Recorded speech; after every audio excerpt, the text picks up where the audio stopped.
All right, there it is, guys. This is a 12 gauge semi-automatic. Just real quick to go over a few things. It's unloaded, okay? The barrel's just over 18 inches and the whole gun is over 26, all right? So for all that legal stuff. I'm gonna put the camera down and we will look at this thing a little more up close and take it apart, and I'll show you how I built all the internals and all that kind of stuff. We'll do a little bit of close up here. So here's the magazine. I made that out of just some thin sheet metal. I used the spring from a AR magazine. Super easy to take apart. The bottom plate just slides out, and disconnect the spring from the chaser, whatever the heck you want to call it. I'm not really sure what the technical name is, but anyways, so I just used the spring, and everything else I just made my own. So it's a 10 round box magazine. Get this thing to focus. There we go. Just push it in there, slide it to the back, so when the bolt comes forward, pushes it right out. There's a feed ramp that'll obviously make the bolt go up. So anyway, like I said before, the gun is unloaded, okay? And this is definitely one of my more complex builds, just with having the magazine behind where the, you know, the trigger and all that kind of stuff is. We'll just take a quick look at all the individual pieces that I built it out of. Alright guys, so there it is, all taken apart, internals all pulled out of it. Just to note, this entire gun comes apart with a flathead screwdriver and 7/16 socket, so pretty basic tools to disassemble it. The main frame of the gun is this top part is 1 inch black pipe. The barrel is 3/4, and this time I actually got a seamless pipe for the barrel, so it should help the shells eject a little more smoothly.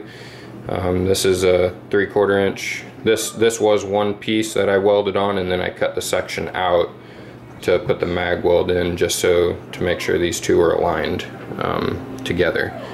So the bolt is 3/4 inch pipe because it obviously is sliding inside of that 1 inch, and this is 1/2 inch pipe. And both of these little sections are 1/2 inch, and they slide inside of the 3/4 inch. So overall, basically what's going on here is, since the mag is behind the handle where the trigger mechanism is, I basically have these two connecting rods that connect the part that catches the sear to the bolt carrier group back here. Okay, that's, in a nutshell, that's basically what's going on with this build. So the spring that charges the gun is up here in front, and it has forward tension.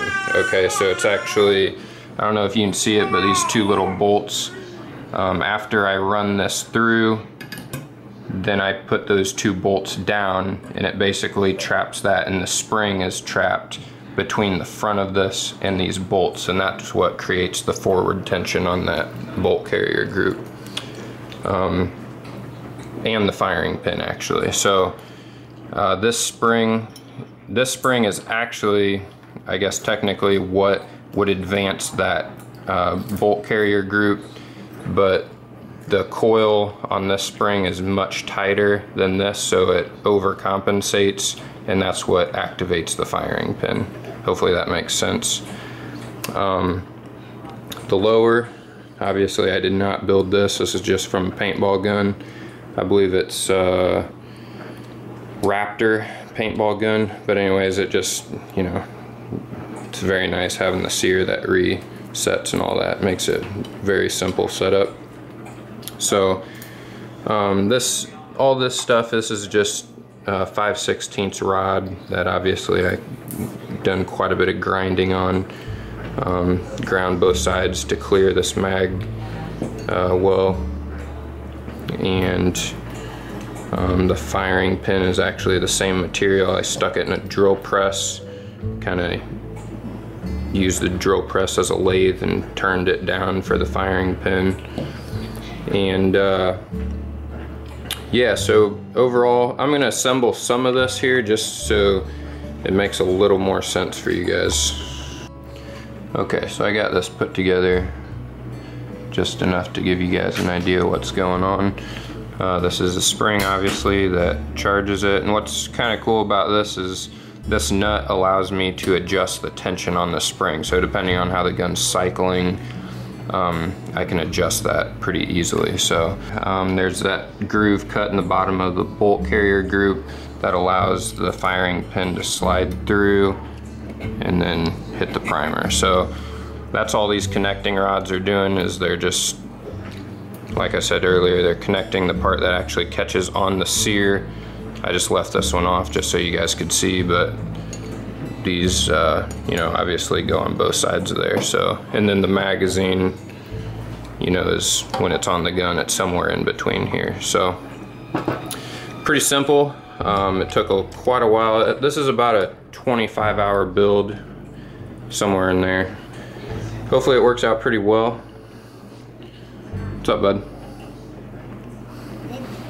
Yeah.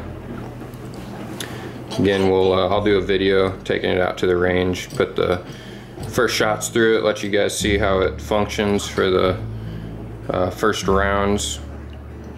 And the magazine was fairly easy to make. I just lined up 10 shells, traced out the curvature of the shells, and just, you know, tack welded that sheet metal together.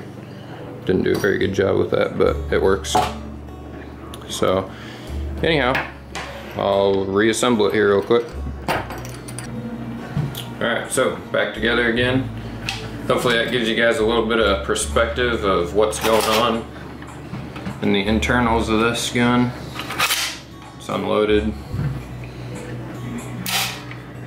That allows the firing pin to hit the primer. So obviously I'm going to be painting this gun. If you guys have any ideas, go ahead and leave a comment. And hope you guys have a great New Year's. Be safe out there, and until next time, thanks for watching, guys.